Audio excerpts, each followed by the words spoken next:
bollywood.com. I am Rachit. Today in our special segment, आज एक ऐसे कलाकार है जिनको इंट्रोडक्शन की तो बिल्कुल भी ज़रूरत ही नहीं है। मैं आपको बताना चाहूँगा कि ये छोटे से गांव से आए, इतने बड़े शहर में पहुँचे और आज मुंबई शहर नहीं बल्कि करोड़ों लोग इनको सिर्फ नाम से जानते हैं। इनकी परफॉर्मेंस जो है, शायद मैं आपको रीसेंट बताना चाहूँगा, पास में तो उन्होंने बहुत सी परफॉर्मेंस दी हैं, पर रीसेंट जो उन्होंने परफॉर्मेंस दी जिसकी वजह से वो फिल्म जो है 100 करोड़ के ऊपर मार्क करी है, वो फिल्म का नाम है राउडी राठौड़। दोस्तों, मैं बताना चाहूँगा कि हमारे इंडस्ट्री में सिर्फ लीड एक्टर भी इंपॉर्टेंट नहीं होते, बल्कि ऐसे कैरेक्टर एक्टर हैं जो लीड एक्टर की तरह परफॉर्म करने में दम रखते हैं। ये उनकी पावर है।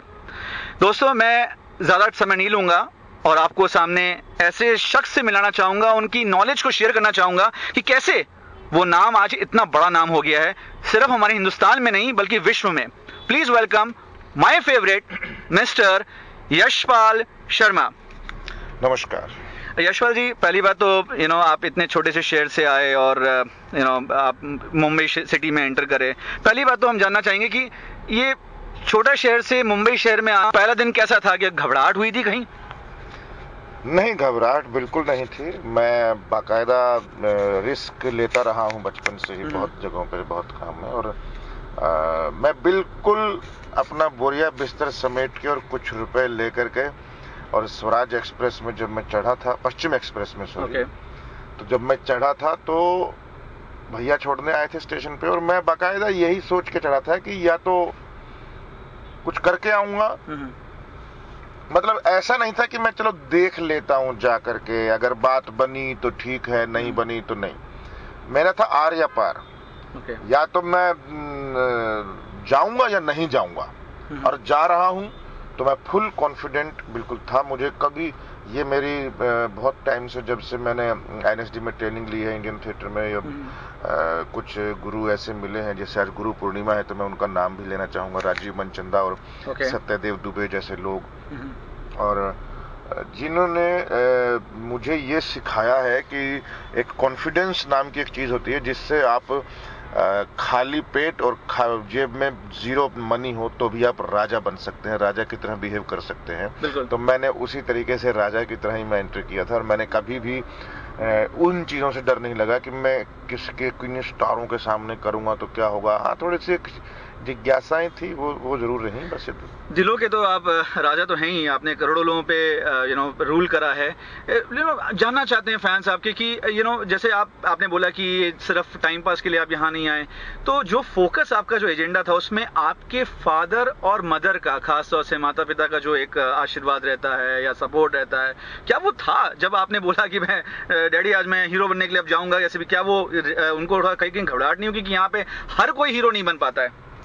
नहीं, पिता के बारे में मैं बोलना चाहूंगा कि पिताजी को तो ये भी नहीं मालूम था कि मैं कर क्या रहा हूँ। वो अपनी दुनिया में मस्त रहते थे और कभी भी उनको यही नहीं पता होता था कि मैं कौन सी क्लास में हूँ।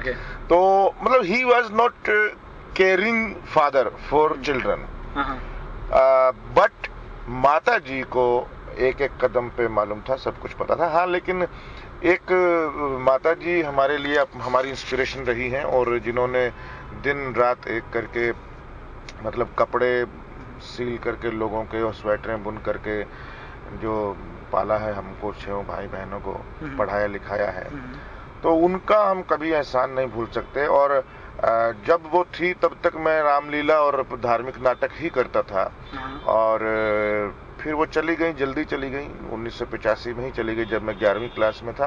क्या हो गया था उनको?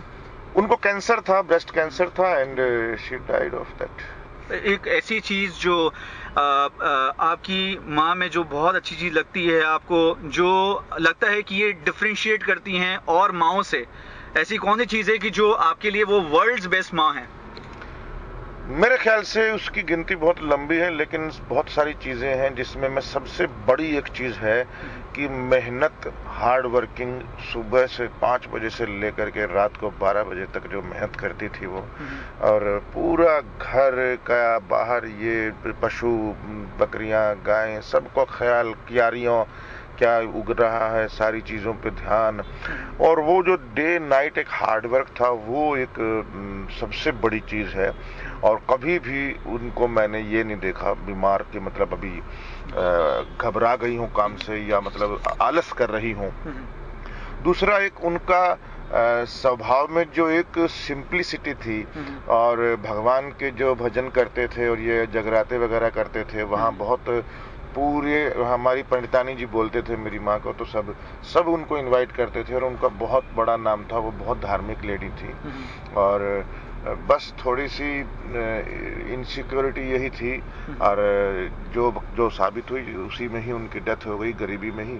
और आज हम सोचते हैं कि अगर आज होती तो अच्छे दिन जब आए तो वो नहीं थी। नहीं, मेरा तो मानना है बेशक आज वो कहीं पे भी होंगी आपको ब्लेस तो जरूर कर रही होंगी, क्योंकि उनके आशीर्वाद की वजह से आज आप बहुत बड़े नाम हैं। मेहनत तो है ही, बिल्कुल। आप ये जानना चाहेंगे कि आप जैसे आप बॉम्बे में आए और आपने यहाँ पे अपने स्ट्रगलिंग करी, रिजेक्शंस कभी हुए आपकी लाइफ में? रिजेक्शंस इतने हुए हैं कि मैं हैरान हूँ कि मुझे इतना मतलब मेन रोल कर रहा था सारे नाटकों में। मैं जब थिएटर कर रहा था दिल्ली में, एनएसडी में था और रिपेटरी में था, और इतने रिजेक्शन होते थे मुझे। मतलब पुजारी का रोल दे रहे हैं सीरियल में 2 एपिसोड का कि वो, मैंने बोला भाई पुजारी का मेन रोल है क्या है, पुजारी की कहानी है। बोले नहीं, पुजारी की कहानी नहीं है, हमारे जो हीरो हीरोइन है या जो फैमिली जिनकी कहानी है वो मंदिर आएंगे, तो मंदिर में एक पुजारी चाहिए हमको। तो मैंने बोला तो मंदिर क्या रोज आते हैं क्या, वो मतलब मेरा रोल रोज आएगा क्या? बोला नहीं, अभी तो आ रहे हैं, फिर जब अगली बार मंदिर आएंगे तो फिर आपका रोल आएगा। मैंने कहा देखिए मैं पढ़ा लिखा इंसान हूँ और इतना भी समझता हूँ, और मैंने बोला मंदिर नहीं आए तो तो भगवान आ जाएंगे। हाँ, तो मैंने बोला माफ कीजिए, मेरा फोटो मुझे वापस दीजिए। फिर मैंने एक तरीका अपनाया था स्ट्रगल का। स्ट्रगल का तरीका ये था कि जिससे रिजेक्शन भी ना मिले और मेरी इज्जत भी बनी रहे। तो उसका तरीका ये था कि मैंने 3-4 स्पीचेस तैयार कर ली थी नाटकों की। जैसे आपने लिखी थी? नहीं, नाटकों की बड़े बड़े हाँ, आइंस्टाइन नाटक था जो मैं दिल्ली में करके आया था, उनकी स्पीचेस थी। रास्ते नाटक था, उसकी स्पीच थी। बड़े न खेले छोटे खेल, रोबिन दास ने कराया था, उनकी स्पीच। इस तरीके से 3-4 स्पीचेस तैयार कर ली मैंने। जब भी वो लोग बोलते थे ऑफिस में कि फोटो छोड़ जाइए और ऑडिशन होगा तो बताएंगे, मैं बोला 1 मिनट, आप कुछ मिनट हैं, 5-7 मिनट हैं? बोले हाँ। तो बस इतना ही ध्यान दीजिए, मेरे ऊपर से नहीं चाहिए। मैं उसी वक्त 2 स्पीच सुनाता था। फोटो के पीछे सिर्फ नंबर लिखता था अपना, यशपाल शर्मा मेरा नंबर, और ना ही मैं बताता था कि मैं एनएसडी से हूँ, मैंने थिएटर किया है, मैंने वो किया है। मैंने कहा दिस इज माई आईडी, मतलब this is me, what I said you, what I told you, what I showed you, मतलब जो भी मैंने अभी परफॉर्म किया है, this is me and this is my number and name, now it's up to you. बुलाएंगे या नहीं बुलाएंगे, उसके बड़े फायदे हुए मुझे। अच्छे लोगों से मुलाकात हुई, लोगों ने याद रखा मुझे, आज तक भी कई लोग हैं जो अभी तक याद रखते हैं। यानी कि आप ये कहना चाहते हैं कि वो 2 मिनट में अगर कुछ कर सकता है टैलेंट, तो वो 2 मिनट में ही उसको अपनी बात पूरी कह देनी चाहिए? नहीं, ऐसी बात नहीं है, मैं इस बारे में जल्दबाजी नहीं करता हूँ, लेकिन मैं ये जो एक स्ट्रगलर्स को जो एक्सप्लॉइट करते हैं, तो लटका के रखते हैं कि छोड़ जाइए, 15 दिन बाद फोन कीजिए, ये कीजिए, मैं उन सब से बच गया, इन चीजों से। अच्छा। और मैंने कभी दोबारा मुड़ के फोन नहीं किया किसी को। जो फोन आए मेरे पास आए, अदरवाइज मैं दोबारा नहीं किया एक ऑफिस में मैंने। तो कहने मतलब है कि राइट मार्केटिंग ये होती है कि कभी भी दोबारा अपनी तरफ से फोन नहीं करना चाहिए। अगर आप में टैलेंट में है, उसको लगेगा कि दम है, तो वो खुद ही आपको फोन करेगा। नहीं, इस बारे में मैं थोड़ा सा अक्षय ये है कि हर आदमी का, हाँ, मैं रचित एक बात इस बारे में बोलूंगा कि कभी भी एक तरीका नहीं होता स्ट्रगल का या सक्सेस का या किसी भी चीज का या एक्टिंग करने का या किसी रोल को तैयार करने का, कोई भी एक तरीका नहीं है। इसीलिए क्रिएटिव फील्ड है कि हर आदमी का अपना एक तरीका है। करेक्ट। क्योंकि जो ये मेरा तरीका है वो किसी ऐसे आदमी को रास नहीं आएगा जो बेचारा थिएटर नहीं किया हुआ हो, स्पीचेस नहीं आती हो, जिसको एक्टिंग कमजोर हो थोड़ा सा बेचारा, लेकिन otherwise he is very good look wise and everything, star material है, बट स्पीच नहीं बोल पाएगा। So this way cannot work for all people. Okay. So it's depends कि किसके साथ क्या होना चाहिए। आदमी को खुद अपने तरीके तलाशने चाहिए। जैसे आप बहुत फ्लुएंट हैं हिंदी में, और हिंदी हमारी मातृभाषा है, कुछ ऐसा भी डिफरेंसेस होते हैं कि आजकल जैसे देखिए आजकल इतने मॉडर्नाइजेशन हो रहा है, तो कुछ लोगों के टैलेंट्स में मन में ऐसा होता है खास तौर से कि भाई अगर मान लीजिए हमें हीरो बनना है, किसी को अपने पिक्चर्स देने हैं, प्रोडक्शन हाउस जाने हैं, तो वहाँ पे इंग्लिश अगर आप फराटे से नहीं बोलोगे तो लोग बोलेंगे कि अरे यार ये कहाँ से आ गया, किस गांव से आ गया। तो क्या ये ऐसा भी कुछ जेंडर होता है कि नहीं हमारे इंडस्ट्री में परफॉर्मेंस देखी जाती है, ये जरूरी नहीं होता कि आदमी को इंग्लिश आए, हिंदी आए? नहीं, हमारा इंडस्ट्री में तो खैर मुझे दुख है इस बात का कि ज़्यादातर लोग इंग्लिश बोलने वाले ही लेते हैं, नए, खासकर नए लोगों में जो स्टार लोग आते हैं या लड़कियां भी जो लेते हैं लोग, उनको हिंदी कम ही आती है, बहुत लोगों को नहीं आती है। सब लोग विदेशों से ट्रेनिंग लेकर के या पढ़ करके या बहुत ऐसे हाई फाई सोसाइटी में पालना उनका होगा पर पल बढ़ करके आते हैं, जिनको हिंदी की बहुत कमजोरी होती है हिंदी में। लेकिन हमको इस बात से घबराने की बजाय गर्व महसूस करना चाहिए कि हम हिंदी फिल्मों में काम कर रहे हैं और हिंदी हमारी मातृभाषा है और हिंदी मेरी स्ट्रॉन्ग है। सबसे पहले हमें इस बात पे गर्व होना चाहिए। अगर ये कॉन्फिडेंस आपके अंदर है तो फिर इंग्लिश ना आने का कॉन्फिडेंस आधा कम हो जाएगा। बिल्कुल सही कहा। मतलब जो इनसिक्योरिटी है इंग्लिश की, वो आधी कम हो जाएगी। या इंग्लिश सीखना चाहिए, इंग्लिश का मैं कोई विरोधी नहीं हूं। इंग्लिश क्या, लिटरेचर इतना सारा इंग्लिश में ही है, सब कुछ इंग्लिश के बगैर हम अधूरे हैं। मैं जानता हूं, आज भी मैं अभी इस वक्त कुछ बोल रहा हूं तो जाने अनजाने में इतनी सारी इंग्लिश बोल गया हूं मैं इंटरव्यू में। तो ये हमारे अंदर रस गई है। तो हमको हिंदुस्तानी में काम करना चाहिए, उसमें उर्दू भी है, इंग्लिश भी है, हिंदी भी है। हमें कभी घबराना नहीं चाहिए। लेकिन हाँ, इंग्लिश का प्लस पॉइंट है, हमको जरूर इसका अध्ययन करना चाहिए और इसके बारे में हमें कोई बहाना नहीं है, ये एक्सक्यूज नहीं है। अगर मेरी इंग्लिश कमजोर है तो मैं इसका एक्सक्यूज नहीं दे रहा हूं, लेकिन मैं दूसरी चीज को कॉन्फिडेंस दे रहा हूं कि हिंदी अगर आपके पास है स्ट्रॉन्ग तो आप उस पर तो गर्व कर लीजिए। करेक्ट। अब चलते हैं वापस, फिर से माँ के बारे में बात करते हैं। जैसे माँ आपकी सोर्स ऑफ इंस्पिरेशन है, गुरु समान भी थी।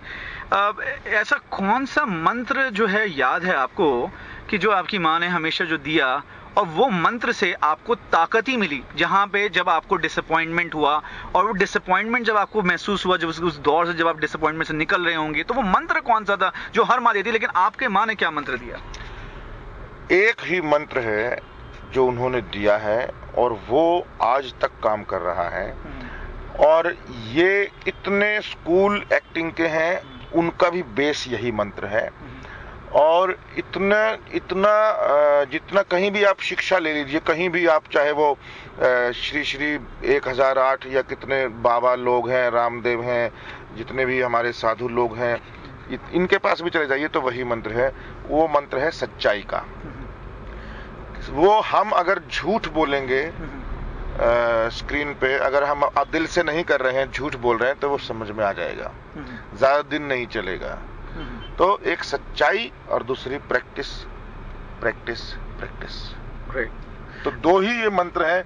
अगर सच्चाई के साथ हम अपना रियाज करते हैं, अध्ययन करते हैं, रहते हैं और मेहनत करते रहते हैं, तो वो कभी फेल नहीं होती। अगर आपके अंदर पैशन है, आग है और करने का जज्बा है और टैलेंट भी है, तो फिर तो 4 चांद लग जाएंगे। बिल्कुल, आपकी माँ जैसे वैसे ही बहुत सच्ची थी और मैं तो बोलता हूँ कि जो गुण वो दे कर गई हैं, आई एम श्योर कि कुछ लोग जो फैंस आपका इंटरव्यू भी सुन रहे हैं, उनको कम से कम ये सुनना चाहिए, समझना चाहिए कि सच्चाई ही आज ख़त्म नहीं हुई है। हम ख़त्म कर देते हैं लेकिन ख़त्म करना नहीं चाहिए।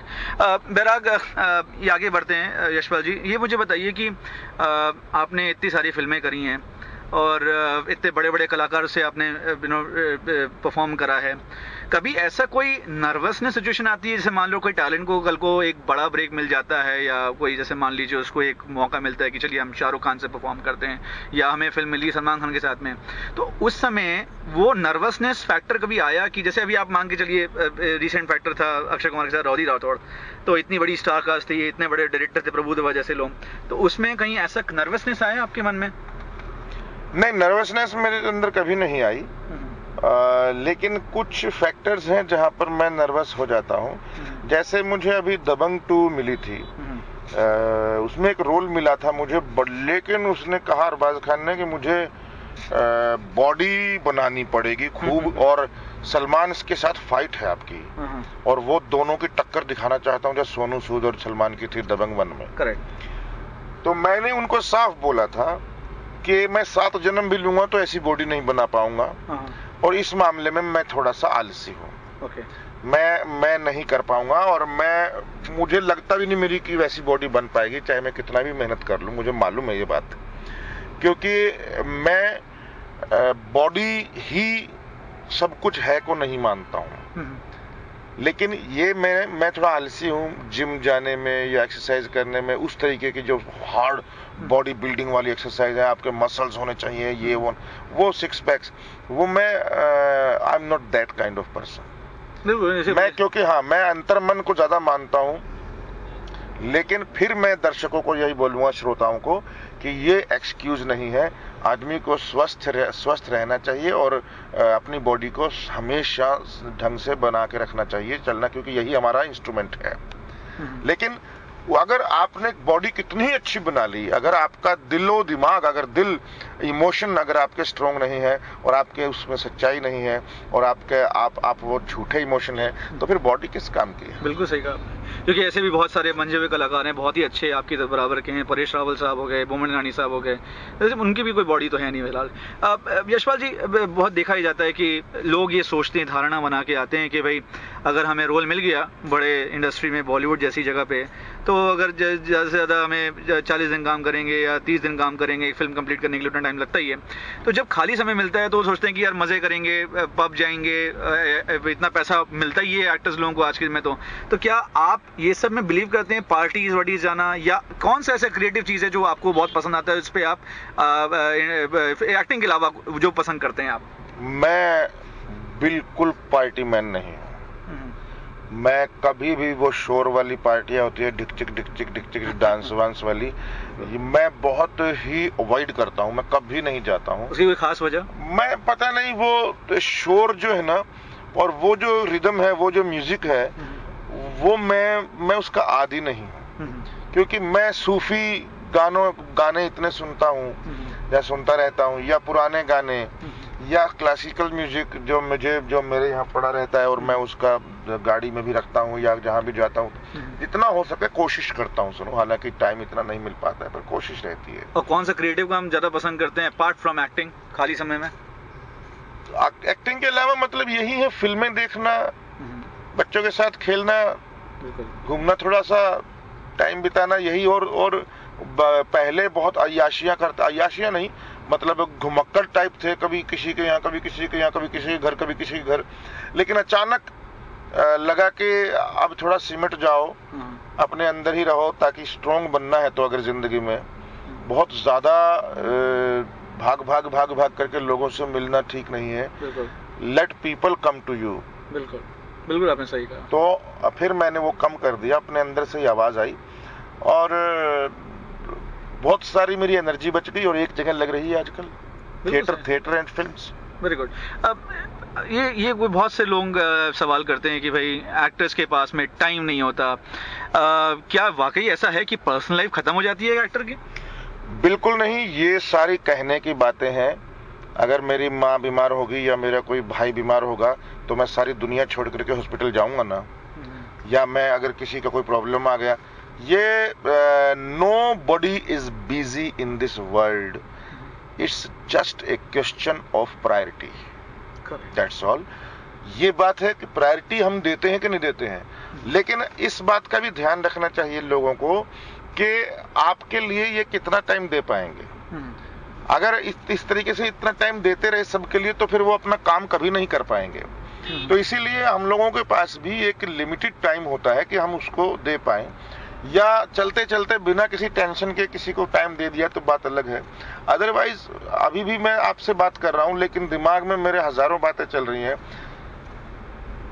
इसमें स्क्रिप्ट पढ़ी है, वो कहानी अधूरी पढ़ी है, वो पढ़नी है। अभी एक नाटक पढ़ा है, जो नाटक करना है मुझे, मेरा शो है इसमें 11 अगस्त को दिल्ली में, उसके शोज हैं, वो तैयार करना है। अभी मैं कुंदन शाह जी के पास जा रहा हूं, तो आप एक टाइम पे 20 चीजें चल रही होती हैं दिमाग में। लेकिन हम क्योंकि ट्रेनिंग ले चुके हैं, तो हमें ये आदत पड़ चुकी है कि now I am talking to you, so I am 100% with you. जैसे आपने देखा है कि बॉलीवुड जैसी जगह पे सिर्फ इंडिया के लोग ही नहीं बल्कि विदेशों से भी लोग यहाँ मुंबई शहर में आते हैं, तो आपको क्या लगता है कि जो विदेशों से लोग जो आ रहे हैं यहाँ बॉलीवुड में अपना मुकाम स्थापित करने के लिए, क्या वो ज़्यादा उनके लिए भी चैलेंजिंग होता है उतना ही जितना कि यहाँ देश के लोग होते हैं? नहीं, बिल्कुल ये तो सही बात है, मतलब लेकिन हमको बहुत ज़्यादा प्रायोरिटी कई लोग देते हैं उसको। जैसे मैंने देखा है कि इंडियन हीरोइंस की बजाय विदेशों से आई हीरोइन को ज़्यादा कई लोग ज़्यादा पसंद करते हैं, वो लेते हैं। ये बात नहीं होनी चाहिए, और उनके लिए भी तो चैलेंज है ही ना। हम वैसा ही सोचे, जैसे इंडिया से बाहर हम जाते हैं कहीं काम करने, तो जैसे हम चाहते हैं कि हमें जल्दी से काम मिले, हम उनकी भी अपनी मजबूरियां होंगी, नेम फेम मनी, परिवार सबको संभालना है, सब कुछ चाहिए, और सारी चीज़ों के लिए जिनके लिए इंसान जीता है कई बार, और सबकी इच्छा होती है कि हमारे पास पैसा भी आए। पैसा क्योंकि ताकत देता है आपको। ये गलत बात है कि पैसा नहीं कमाना चाहिए, पैसा किस काम का। नहीं, पैसा कमाना चाहिए, पर उसकी एक लिमिट आप बांध लो। अभी मान लो मैं अगर मान लो जिंदगी में मैंने कभी 100 करोड़ कमा लिया, तो मैं उसके आगे कमाने की इच्छा नहीं रखूंगा, क्योंकि मेरी 3 पुश्तें तो चलेंगी उससे। तो मैं क्यों कमाऊंगा फिर इतना? मुझे क्यों? क्योंकि मैं ये इतना सारा एम्पायर खड़ा नहीं करना जिसमें मैं अपने काम करने में ही जिंदगी गुजार दूं, ये वाली इसमें कमाते कमाते ही, और मैं जी ही ना पाऊं जिंदगी को, बिल्कुल, जिसके लिए कमा रहा हूं पैसा, जीने के लिए। बिल्कुल। ये बताइए कि आप बहुत डिसिप्लिन एक्टर हैं, और इंडस्ट्री में आपके जैसे लोग जो हैं बहुत कम हैं जो बहुत डिसिप्लिन शब्द को जहन में रखते हैं, चाहे वो प्रोफेशनल डिसिप्लिन हो, चाहे वो किसी भी बाहर के व्यक्ति से आप मिलें, क्योंकि मैं खुद जानता हूं कि आप बहुत डिसिप्लिन हैं। लेकिन ये बताइए कि जब न्यू कमर, अगर मान लीजिए किसी रिकॉग्नाइज्ड एक्टर के सेट पे किसी को कॉल टाइम बुलाया जाता है, और अगर वो न्यू कमर वहां नहीं पहुंच पाता है, तो क्या ये वाकई में एक बैड इंप्रेशन माना जाता है टैलेंट के लिए, जानते हुए भी कि प्रोड्यूसर उस न्यू कमर को लॉन्च कर रहा है और प्रोड्यूसर बोलता है कि हाँ इसमें दम है? नहीं, देखिए, ये तो आदत ही गलत है लेट वेट आने की। मैं तो इसको क्राइम मानता हूँ। जिस एक आदमी की वजह, ये चाहे वो सलमान खान हो चाहे कोई भी हो, मैं ये सबके लिए बात है, कोई अगर लेट आता है तो ये क्राइम है, क्योंकि आपका 100-150 लोग इंतजार कर रहे हैं, और आपका एक सेकंड में पैसा खर्चा हो रहा है, आपका पैसा जा रहा है। अब उसका फायदा उठा रहे हैं ना आपके। मेरा नाम चलता है, मैं स्टार हूँ, बिल्कुल, क्योंकि मेरी वजह से फिल्म चलेगी, तो मैं जैसा चाहूंगा वैसा करूंगा। मैं एक बात जरूर मानता हूं कि भैया, क्योंकि कई बार मन नहीं होता है कि यार ये सीन करने का ना वो नहीं मिल रहा, अभी मुझे मूड नहीं बन रहा है वो वाला, मतलब वो चाहिए जो, तब बात अलग है, वो भी जेन्युइनली। लेकिन अगर you are professional, you have to do that, कि 8 से 8 की अगर शिफ्ट है, 9 से 9 की अगर शिफ्ट है, तो 9 की बजाय 11 बजे तक कम से कम 1 घंटा 2 घंटा होके माफी के काबिल है। लेकिन आप वो हर बार नहीं, अगर 9 बजे का टाइम होता है तो 11 वैसे ही बज जाते हैं शुरू करते करते। So it's okay for producer and director and team. लेकिन अगर आप मतलब 9 बजे का टाइम और 4 बजे शूटिंग शुरू होती है बिकॉज ऑफ यू ओनली, ना तो उसमें क्रिएटिविटी कुछ ढंग से आ पाती है, बिल्कुल, ना ही उसमें कुछ काम हो पाता है ढंग से। सिर्फ क्या बन नहीं रही होती है फिल्म, और डायरेक्टर प्रोड्यूसर सब बस जी हुजूरी में लगे रहते हैं कि किसी तरीके से डेट दे दो, किसी तरीके से डेट। मैंने देखा है अभी बहुत। पर ये इसमें क्या न्यू कमर का एक नाम खराब भी हो जाता है कहीं कहीं? नहीं, नाम खराब हो जाता है। देखो, ये तो देखो, इतिहास जब बनता है ना, तो फिर चाहे कितनी भी बुराइयां हो, अगर ये फिल्म बढ़िया बन गई और सुपर हिट हो गई, वो चल गया हीरो, तो फिर तो उसके वो सारी गलतियां माफ हो जाएंगी ना। नहीं, लेकिन आपकी अगर हम ओपिनियन ले, मान लीजिए अगर आप फॉर एग्जांपल अगर आप प्रोड्यूसर होते हैं, तो आप क्या उम्मीद करते हैं? नहीं, मैं कभी माफ नहीं कर सकता। जो गलती है वो गलती है, चाहे वो कोई भी हो। ठीक है।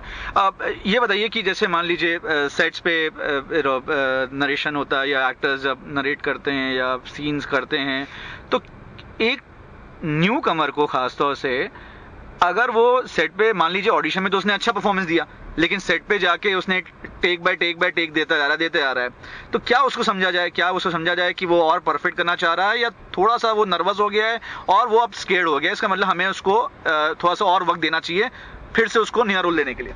नहीं, मुझे लगता है कि नर्वसनेस हर एक्टर की बेसिक प्रॉब्लम है, उसमें कोई घबराने की जरूरत नहीं होनी चाहिए।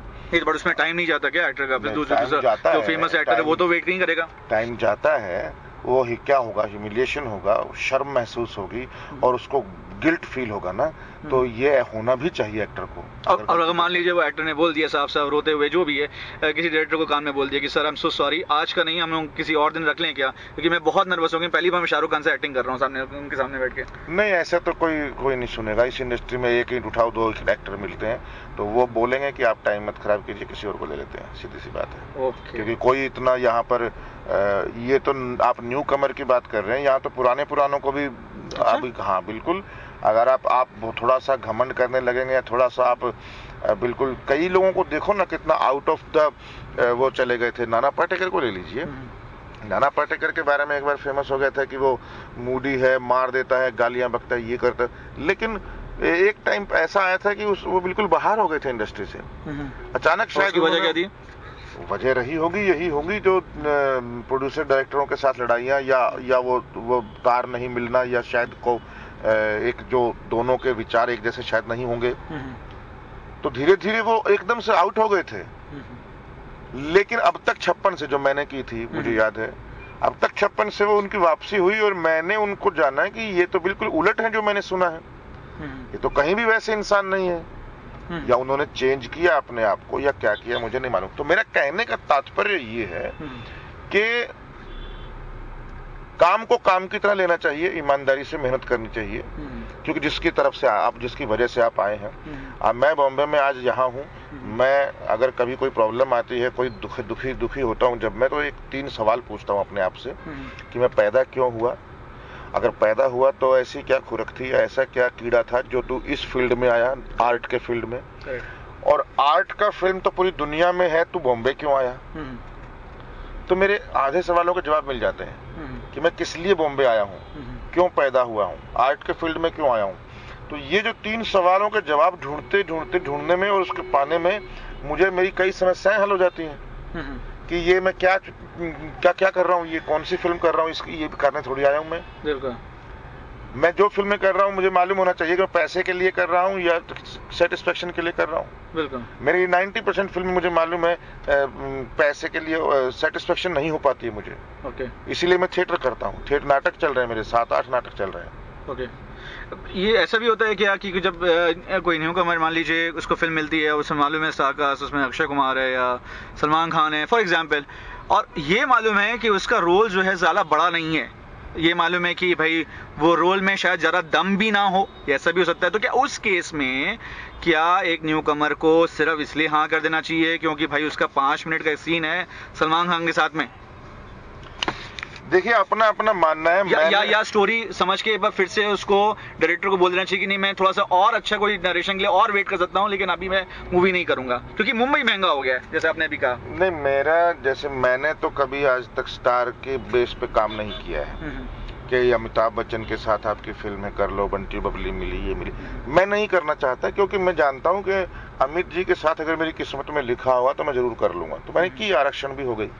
तो मैंने उस तरीके से नहीं कि मुझे लगता है कोई भी न्यू कमर हो उसको कर लेना चाहिए, क्योंकि अभी आपको कोई नहीं जानता है। तो अभी आपको अगर कोई नहीं जानता तो आपकी कोई इमेज बनी नहीं है। लेकिन एक बात यह भी है कि आप अपने आप को पहचानिए भी, अगर आप हीरो मटेरियल हैं तो फिर क्यों कर रहे हैं। लेकिन आपको कौन जानता है, मैं ये बोल रहा हूं, आपको जानने के लिए, जैसे मैं आपको एक बड़ा अच्छा एग्जांपल देता हूं। मैं शुरू में जब आया था तो मैंने ये किया था CID, बीपी सिंह ने बुलाया CID सीरियल के लिए, 2 एपिसोड थे, 2 सीन थे मेरे, एक इसमें एक उसमें। करेक्ट, मधु का रोल था, मुझे याद है अभी तक, और बड़ा गुस्सेल वाला रोल था, लेकिन रोल अच्छा था, 2 ही सीन थे। लेकिन तो आशुतोष गोवारीकर भी उसमें एक्ट कर रहा था उस वक्त, शिवाजी के साथ में वो भी थे उस वक्त उनकी टीम में। तो आशुतोष गोवारीकर ने मुझसे पूछा कि तुम इतने अच्छे एक्टर हो, इतने छोटे छोटे रोल क्यों करते हो। तो मैंने उससे बोला कि मैं अच्छा एक्टर हूं, हाउ डू यू नो। बोला देखा ना अभी। तो मैंने कहा तुमने देखा ना, ये किया तभी तो देखा, अगर मैं ये नहीं करता और इसी तरह 2000 लोग और नोट करेंगे कि ये अच्छा एक्टर है। सीन तो बुरे नहीं है ना, सीन अच्छे हैं ना। करेक्ट। छोटा रोल है तो क्या हो गया। तो मैंने वो किया। आशुतोष गोवारिकर को वो बात याद रही और उसने लगान में मुझे याद किया इस बात को लेकर के। And he was because he was working in लगान ना उस वक्त। लगान में तो बहुत सारे नए कलाकार ही थे। स्क्रिप्ट पे काम कर रहे थे उस वक्त वो लगान पे। तो उसके दिमाग में रहा कि वो लड़का था एक। और उसने फिर मेरी श्याम बेनेगल वाली फिल्म देखी, समर देखी, फिर उसने उससे मालूम पड़ा शूल में और इसमें अर्जुन पंडित में। तो उसने एक देख लिया कि मुझे लाखा ऐसा ऐसा चाहिए। तो उसने बस लिया ऑडिशन, फिर किया मैंने। जब एक कलाकार जैसे अब आप तो रिकग्नाइज हो गए हैं, फेम पा गए हैं, ऐसा कभी लगता है कि अगर फिल्म फ्लॉप हो जाती है तो कोई फर्क नहीं पड़ता? क्योंकि यशपाल शर्मा को तो 50 फिल्में तो वैसे ही मिलनी। क्या ऐसा होता है, या एक फ्लॉप या 10 फ्लॉप या समझ लीजिए सीरीज ऑफ फ्लॉप्स होना भी एक खतरे की घंटी होती है एक्टर के लिए? नहीं, मुझे लगता है कि हमारे जैसे जो ये पंकज कपूर हो गए, इरफान खान हो गए, ये मनोज वाजपेयी हो गए, तो इन पे गाज क्यों नहीं गिरती है? इन पे नहीं गिरेगी because they are actor, they all are actor. वो अपना काम सही करते हैं। उनकी वजह से फिल्म फ्लॉप या से हिट नहीं होती है, उनकी वजह से। मतलब he is not the only factor. तो फिर हर कोई किसी को फिर सपना नहीं देखना नहीं चाहिए कि अब मैं अक्षय नहीं बनना चाहूंगा, अक्षय कुमार ना शाहरुख खान बनना चाहूंगा, मैं या तो यशपाल शर्मा बनूंगा या परेश रावल बनूंगा। अब ये तो उनकी वो है। मैंने आप मनोज वाजपेयी को ले लीजिए। मनोज वाजपेयी जब तक एक्टर था सत्या, और ये किया था शूल, और ये किया था दौड़ नहीं, ये कौन सी एक फिल्म थी अंदर जो की थी, 3 लोग थे, सुशांत और वो कौन। हाँ, तो तब तक he was very good actor. Right. अचानक उसने हीरो बनने की कोशिश की। जो काम एक्टरों का नहीं है वो क्यों करते हो? उसने हीरो दिल पे मतलब यार और घात 2 फिल्में की हीरो, और फ्लॉप हो गया। करेक्ट। और उसके बाद उसने कितना नुकसान उठाया। अरशद वारसी का भी वही ले लीजिए आप। अरशद वारसी को ले लीजिए, मुकुल देव हो गए। तो क्या आपको लगता है कि ये सेफ गेम प्लान है इंडस्ट्री में, कि अगर इंडस्ट्री में अगर आना है तो भाई हम कैरेक्टर एक्टर बनकर ही कोशिश करें यहाँ स्थापित होने के लिए? क्या इसे गेम प्लान मानेंगे? बिल्कुल नहीं, मैं ऐसा नहीं बोलता हूँ। लेकिन इंसान को अपने आप को पहचानना चाहिए कि आप कितने पानी में हैं। शीशे में देखिए, शक्ल देखिए और अपना टैलेंट देखिए, फिर अपने आप को तोलिए, बस। ये बताइए कि जब आप उस समय आए थे मुंबई में, तब मुंबई तो थोड़ा सा सस्ता था, अब तो ज़्यादा महंगा हो गया है। तो उन बच्चों के लिए आप क्या, खासतौर से वो फैंस के लिए जो मुंबई आना चाहते हैं, चाहे वो किसी भी कोने से देश से आएँ, उनके लिए आपको क्या एक देना चाहिए कि जब वो पहले दिन वो जब पधारे यहाँ पे, तो पहला दिन कैसा उनका बीतना चाहिए? क्या विजन लेके वो वहाँ बॉम्बे आना चाहिए, ताकि वो अपने पेरेंट्स को भी, जैसे आपने अपने माँ बाप के लिए एक जैसे बोलते ना, एक फेमस एक सिंबल बने आप, ना सिर्फ अपने माँ बाप के लिए बल्कि एक देश के लिए, और देश का नाम भी आपने रोशन करा, और सिर्फ देश में नहीं बल्कि ग्लोबल सिनेमा में भी आपकी नाम प्रख्याति हुई। तो आपकी क्या राय है कि जब टैलेंट पहले दिन आए तो क्या वो दिन उसको गंवाना नहीं चाहिए, या उस दिन से बहुत ही ज्यादा फोकस रहना चाहिए? नहीं, मुझे लगता है पहले आकर के ऐसा कभी जल्दबाजी में नहीं आना चाहिए, क्योंकि ये मैगी नहीं है 2 मिनट में बनने वाली। तो ये यहाँ पेशेंस की बहुत जरूरत है, और बड़े बड़े लोग पगला जाते हैं और दिमाग खराब हो जाता है। एक तो अगर आपको अच्छा काम मिल जाए, अच्छी शोहरत मिल जाए, उसको सस्टेन कैसे करना है, और एक जब आपको नहीं मिली है तो उसको गेन कैसे करना है, ये दोनों अपना आपको आना चाहिए। तो अभी क्या है, आते ही आपको, जैसे मेरे पास आए, मैं तो हैरान हो गया, कितने दिन हो गए तुम्हें आए? बोले 17 दिन हो गए सर, अभी तक काम नहीं मिला है। मैंने कहा ओह वेरी गुड, 17 दिन से तुम्हें काम नहीं मिला है, मतलब तुम क्या मतलब कोई मार्लिन ब्रांडो थे क्या? मतलब पहले से ही कि मतलब हम वेट कर रहा था इंडिया तुम्हारी यहाँ बॉलीवुड कि वो आए तो हम कुछ करें। मैंने कहा जाओ, घूमो फिरो, अपने दोस्तों से मिलो, हंसो, अपने आप को छोड़ो मत, जैसे हो, जो आपकी ओरिजिनलिटी है उसको खोवो मत, बड़े शहर में आकर के उसको जियो अच्छे से, ताकि क्योंकि वही अल्टीमेटली वही काम आनी है आपकी एक्टिंग में। करेक्ट। जो आपका बिहेवियर है, आपका एटीट्यूड है, जो आपकी पसंद है, आपकी नापसंद है, आपका जो डेवलपमेंट है पर्सनैलिटी का, जो पर्सनैलिटी है वही काम आएगी। और किसी की पर्सनैलिटी की नकल करके आप सिर्फ अपने आप को नुकसान और दुख पहुंचाएंगे और कुछ नहीं। तो इस मुंबई की महंगाई में, तो ये महंगाई में भी उनको क्या खाने पीने में थोड़ी कटिंग करनी चाहिए कि आपके हिसाब से? अभी आप मुझे एक बात बताइए, अगर इतना ही कॉन्शियस रहना है तो फिर आप 9 से 5 की एक नौकरी कीजिए, महंगाई खत्म हो जाएगी, आपको तनख्वाह मिलेगी हर महीने, सेफ है आप बिल्कुल, तो आप तनख्वाह नौकरी कर लीजिए। फिर आप ऐसे काम क्यों करते हैं जिसमें मतलब रिस्क भी है और लेकिन राजा रंक दोनों हो सकते हैं, दोनों का रिस्क होता है। तो मैं कहता हूं कि वो पैसा आप थोड़ा थोड़ा पैसा बचा करके खाना चाहेंगे या आप ऐसा खुल के जीना चाहेंगे जिसमें 10 दिन भूखे भी रह गए तो कोई बात नहीं, लेकिन कभी बने तो बड़े ही बनेंगे ना, तो फिर ये भूखे वाले दिन याद तो आएंगे। बिल्कुल। और आज अभिषेक बच्चन तो ये बात नहीं कर सकता ना कि मैंने 2 टाइम खाना नहीं खाया था, मैंने 2 दिन खाना नहीं खाया था, मैं गोरेगांव से महालक्ष्मी तक पैदल गया था, मैं बरसात के अंदर मैंने जब ऑडिशन देने गया था तो कपड़े निचोड़े बाथरूम में जाकर पहले, फिर मैं साफ हाथ फेर के फिर मैं पहली फिल्म का ऑडिशन देने गया गोविंद निगरानी के सामने। ये तो वो नहीं बोल सकते ना, क्योंकि उन्होंने ये एक्सपीरियंस नहीं किए हैं। ये एक्सपीरियंस नवाजुद्दीन ने किए हैं, ये एक्सपीरियंस इरफान खान ने किए हैं, मनोज वाजपेयी ने किए हैं, यशपाल शर्मा ने किए हैं, ये हम लोगों ने किए हैं, जो राजपाल यादव ने किए हैं, जो इस तरीके के एक्टर हैं। ये लेकिन इसका मतलब ये नहीं उनका अलग स्ट्रगल है। हाँ, उनके लिए ये नहीं, he is very good friend of mine, Abhishek Bachchan के साथ मैंने अच्छी फिल्म की है, एक बड़ा मुंबई से आया मेरा दोस्त, लेकिन मैं ये नहीं, उनका अपना स्ट्रगल है, उनको उसको मेंटेन करने की, कि हमारी ये हमको थाली में मिला है, जो चीज मिली है, जितना स्टारिज्म या जितना लॉन्चिंग मिली है, तो हम उसको सस्टेन कैसे करें, उसको उससे बढ़िया कैसे करें, वो भी तो एक चैलेंज है।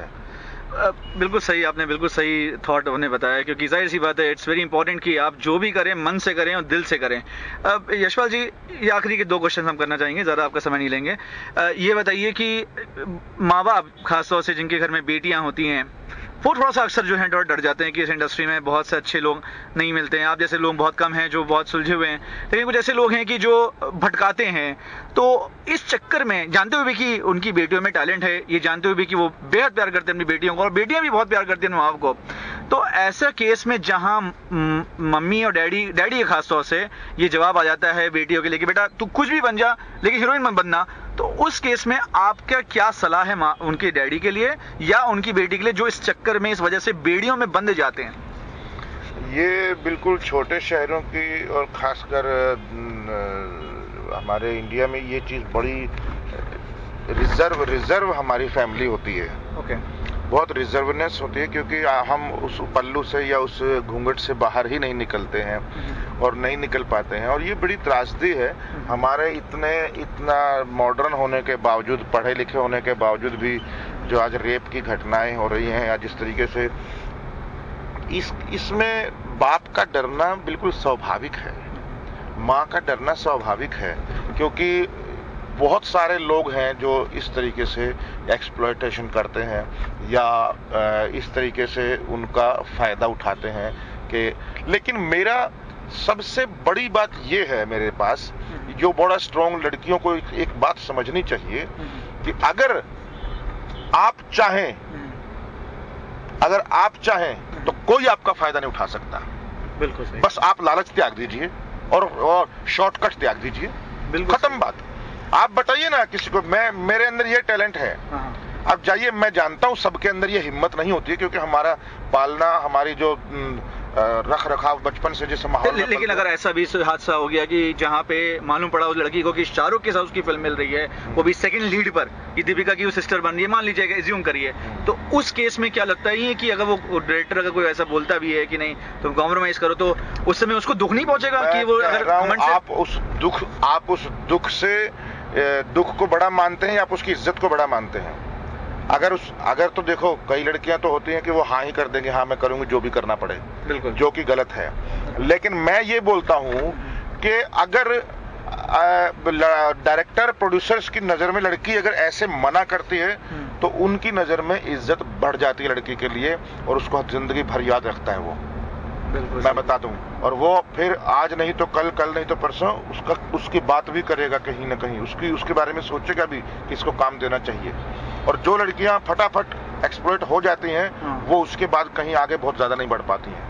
टैलेंट सबसे ज्यादा माने जाता है, 1000 में से 1 हो सकती है कोई ऐसी, बस। बिल्कुल सही, क्योंकि जाहिर सी बात है बॉलीवुड में पैसा लगता है, टैलेंट ही सब कुछ माना जाता है आज के में। तो मेरा आखिरी सवाल पूछना चाहूँगा, क्योंकि बहुत से कम कलाकार होते हैं आप जैसे इतने सुशील और इतने प्यारे अच्छे इंसान होते हैं कि अपना वक्त देते हैं। मैं इतना अच्छा इंसान नहीं हूँ, मैं जस्ट अपने विचार प्रकट कर रहा हूँ, मुझे नहीं मालूम मैं कैसा। नहीं, ये तो आपका बड़प्पन है, ये तो मैं आपका बड़प्पन है, लेकिन मुझे तो आपसे मिलके तो काफ़ी खुशी हुई है। लेकिन मैं इतना बोलना चाहूँगा कि बहुत कम है आपके ऐसे एक्टर और इंसान भी जो इतना वक्त निकाल के आप हमारे लिए, एक अपने बच्चों के लिए जो आपके फैंस हैं, जो आपसे उम्र में छोटे हैं, आप उनके लिए एक अच्छा सलाह देने के लिए, अपनी नॉलेज शेयर करने के लिए यहाँ पर आए। चलते चलते एक आखिरी सवाल करना चाहूँगा यशपाल जी, बहुत ही मेजर सवाल है, वो ये कि आखिरी में सिर्फ आप वो 3 चीज़ें बताइए जो लोग आपकी तरह एक नाम स्थापित करना चाहते हैं। समराइज अगर करें पूरे इंटरव्यू को, तो वो 3 मेजर चीज जो बहुत बड़ी चीजें हैं जो उनके दिमाग में और जहन में तब तक रहना चाहिए जब तक कि वो सुपरस्टार बन जाए या फिर वो उनकी नाम स्थापित हो जाए, उसके बाद भी वो एक अच्छे इंसान है, तब वो 3 चीजें कौन सी हैं? नहीं, नंबर 1 मेरे हिसाब से तो जमीन पे रहना चाहिए।